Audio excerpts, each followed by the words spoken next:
Mr. Chief Justice, and may it please the court.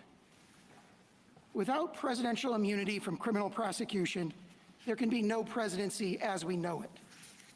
For 234 years of American history, no president was ever prosecuted for his official acts. The framers of our Constitution viewed an energetic executive as essential to securing liberty. If a president can be charged, put on trial, and imprisoned for his most controversial decisions as soon as he leaves office, that looming threat will distort the president's decision-making precisely when bold and fearless action is most needed. Every current president will face de facto blackmail and extortion by his political rivals while he is still in office. The implications of the court's decision here extend far beyond the facts of this case. Could President George W. Bush have been sent to prison for obstructing an official proceeding or allegedly lying to Congress to induce war in Iraq? Could President Obama be charged with murder for killing U.S. citizens abroad by drone strike? Could President Biden someday be charged with unlawfully inducing immigrants to enter the country illegally for his border policies?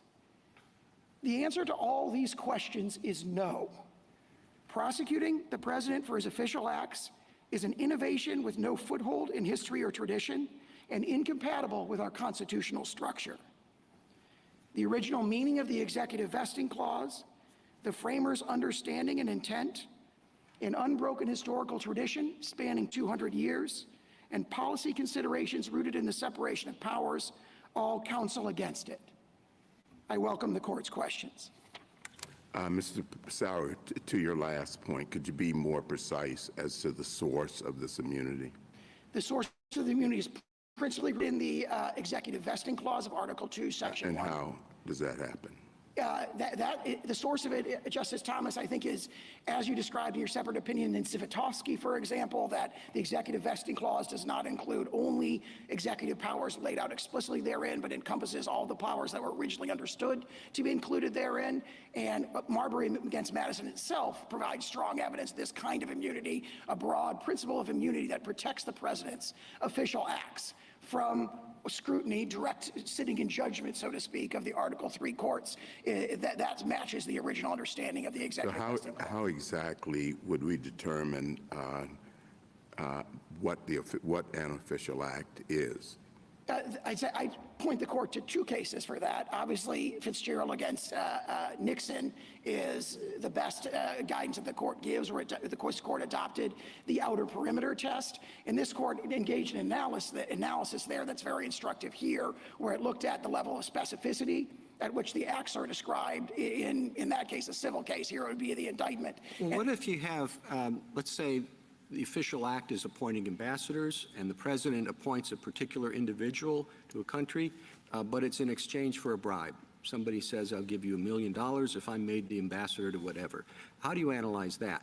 That, I think, would fall under this court's discussion in Brewster, where the court held, with respect to legislative acts, that bribery is not an official act, which also matches the common law background. So the way that this court in Brewster kind of sliced at the joint was to say accepting the bribe and the agreement to sex the bribe are not official acts. That's private conduct. Okay, subsequent appointment would be essentially an unrestrictable power of this court that Congress couldn't directly regulate. It's not, accepting the bribe isn't an official act, but appointing an ambassador is certainly within the official responsibilities of the president. So how could you, how does your official acts or the official acts boundary come into play when it's going to be official, assuming that the president is innocent? But the whole question is whether he's going to be found innocent or guilty. Again, I think Brewster and Johnson do address that, or very persuasively at least, in a slightly different context. Brewster and Johnson say the indictment has to be expunged of all the immune official acts. So there has to be determination what's official, what's not official. Well, you expunge the official. You say, okay, we're prosecuting you because you accepted $1 million. They're supposed to say, not say what it's for, because the what's for part is within the president's official duties? There has to be, we would say, independent source of evidence for that. And keep in mind that this indictment charges what this court has described as unrestrictable powers of the president. So the premise, the logical premise of this indictment is that Congress, by passing vague and general criminal statutes, has purported to directly regulate the president's exercise of things like the exercise of the appointment and removal power, things like his ability to speak directly to the American public, core exercises of his authority under the Recommendations Clause to recommend to Congress, members of Congress, the measures he thinks necessary and expedient. So you have an indictment in this case that goes right to the heartland of the president's powers, that alleges a whole series of official acts and tries to tie them together by saying, well, there's a private aim or a private purpose in that case, and that's a situation which, of course, could be alleged in virtually any indictment. Counsel, it can be alleged, but it has to be proven. Malum in se is a concept long viewed as appropriate in law, that there's some things that are so fundamentally evil that they have to be protected against. Now, I think, and your answer below, I'm going to give you a chance to say if you stay by it. If the president decides that his rival is a corrupt person and he orders the military or orders someone to assassinate him, is that within his official acts that for which he can get immunity? It would depend on the hypothetical, but we can see that could well be an official act. It could, and why? Because he's doing it for personal reasons. He's not doing it like President Obama is alleged to have done it, to protect the country from a terrorist. He's doing it for personal gain. And isn't that the nature of the allegations here? That he's not doing these acts in furtherance of an official responsibility. He's doing it for personal gain. I agree with that characterization of the indictment, and that confirms immunity, because the characterization is that there's a series of official acts that were done for an unlawful No, because or improper immunity says even if you did it for personal gain, we won't hold you responsible. How could that be? That's an extremely strong doctrine in this court's case law in cases like Fitzgerald. Well, we Harlan, go back Johnson, to and so Justice forth. Thomas's question, which was, where does that come from?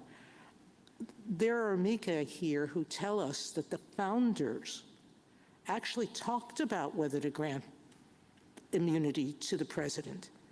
And in fact, they had state constitutions that granted some criminal immunity to governors. And yet, they didn't take it up.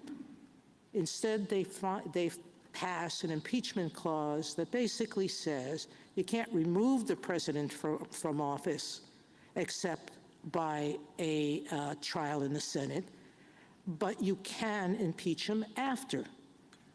So, or you can impose criminal liability. We would be creating a situation in which we would be saying, this is what you're asking us to say, which is that a president is entitled not to make a mistake, but more than that, a president is entitled for total personal gain to use the trappings of his office. That's what you're trying to get us to hold, without facing criminal liability. Your Honor, I would say three things in response to that. First, the doctrine that immunity does not turn on the allegedly improper motivation or purpose is something that this court has reaffirmed in at least 9 or 10 That's cases. absolute immunity, but qualified immunity does say that whatever act you take has to be within what a reasonable person would do. I'm having a hard time thinking that creating false documents, that submitting false documents, that ordering the assassination of a rival, that accepting a bribe, and countless other laws that could be broken for personal gain, that anyone would say that it would be reasonable for a president or any public official to do that.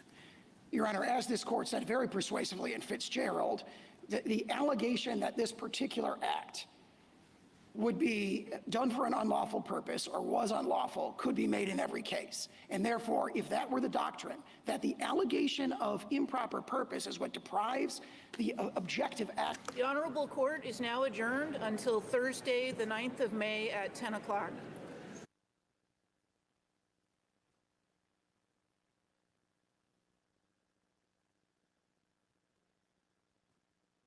And the justice is wrapping up oral argument in the presidential immunity case concerning former President Donald Trump. The case will determine whether the former president will be able to avoid criminal prosecution for his alleged role in trying to overturn